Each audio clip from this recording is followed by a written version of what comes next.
अब दुनिया की फटाफट बुलेटिन में आप सभी का स्वागत है और नजर डालेंगे आज की खास खबरों। यूपी के मुख्यमंत्री योगी आदित्यनाथ ने राम मंदिर चढ़ावा चोरी की जांच पर कहा, जो कोई भी सनातन धर्म की आस्था के साथ छेड़छाड़ करेगा उसे नतीजे भुगतने होंगे। एसआईटी रिपोर्ट आने के बाद कार्रवाई शुरू हो गई है। हम दूध का दूध और पानी का पानी करेंगे। महासचिव चंपत राय और ट्रस्टी अनिल मिश्र ने शुक्रवार को अयोध्या राम मंदिर ट्रस्ट से इस्तीफा दिया। चंपत राय और अनिल मिश्र ने मामले की नैतिक जिम्मेदारी लेते हुए पद से इस्तीफा दिया।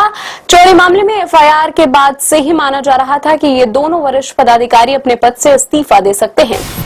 विश्व हिंदू परिषद के अंतर्राष्ट्रीय अध्यक्ष आलोक कुमार ने कहा, ट्रस्ट में सिर्फ 2 लोगों पर ही आरोप है, राम मंदिर ट्रस्ट को भंग करने की जरूरत नहीं है।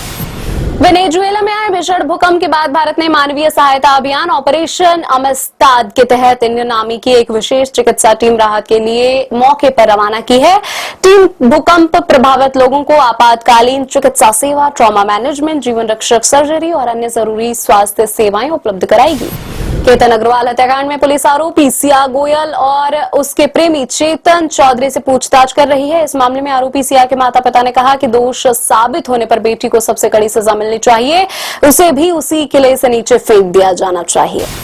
भारत सरकार ने आधिकारिक रूप से ऑपरेशन सिंदूर में बलिदान देने वाले 6 सैन्य कर्मियों के नाम सार्वजनिक किए हैं। इसमें सेना के 5 और भारतीय वायुसेना का 1 जवान शामिल है। इन सभी के नाम राष्ट्रीय युद्ध स्मारक की रोल ऑफ ऑनर सूची में दर्ज किए गए हैं।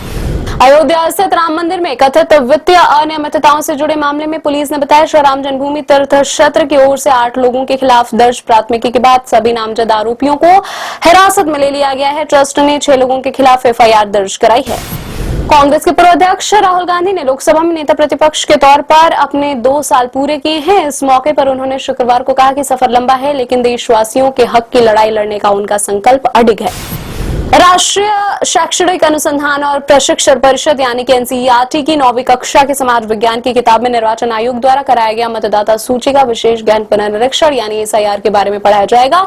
इस पहल का उद्देश्य यह सुनिश्चित करना है कि कोई भी योग्य नागरिक मतदाता सूची से ना छूटे और कोई भी अयोग्य व्यक्ति इसमें शामिल ना हो। मतदाता सूचियों के विशेष गहन पुनरीक्षण यानी एसआईआर की कायावाद शुरू हुए 1 साल पूरा हो गया है। 19 राज्यों और केंद्र शासित प्रदेशों में मतदाता सूची के शुद्धिकरण की प्रक्रिया जारी है। अब तक लगभग 6 करोड़ मतदाताओं के नाम मतदाता सूचियों से हटाए जा चुके हैं। केंद्रीय गृह मंत्री अमित शाह ने शुक्रवार को कहा, केंद्र सरकार एनडीपीएस में संशोधन पर विचार कर रही है। इससे उन खामियों को दूर किया जा सकेगा जिसका फायदा मादक पदार्थ तस्करी गिरोह उठा रहे हैं। शाह ने मादक पदार्थ तस्करों के प्रति सख्त एवं निर्मम रुख अपनाने की आवश्यकता पर भी जोर दिया। सिया गोयल ने मंगेतर केतन अग्रवाल मर्डर केस में कई दावे किए हैं। पुलिस पूछताछ में सिया टूट गई और उसने कहा कि चूंकि केतन विग पहनता था और हकलाता भी था, इसलिए उसे वह पसंद नहीं था। दिल्ली मोटर दुर्घटना दावा न्यायाधिकरण में एमसीडी के एक पूर्व कर्मचारी को 1.06 करोड़ रुपए की अधिक का मुआवजा देने का आदेश दिया। वर्ष 2021 में एक ट्रक दुर्घटना में गंभीर रूप से घायल होने के बाद आजीविका कमाने में अक्षम हो गया था कर्मचारी। वरिष्ठ आईपीएस अधिकारी महेश दीक्षित को अधिसूचना ब्यूरो यानी आईबी का नया प्रमुख नियुक्त किया गया है। उनका कार्यकाल 2 वर्ष का होगा। वे तपन कुमार डेका का स्थान लेंगे।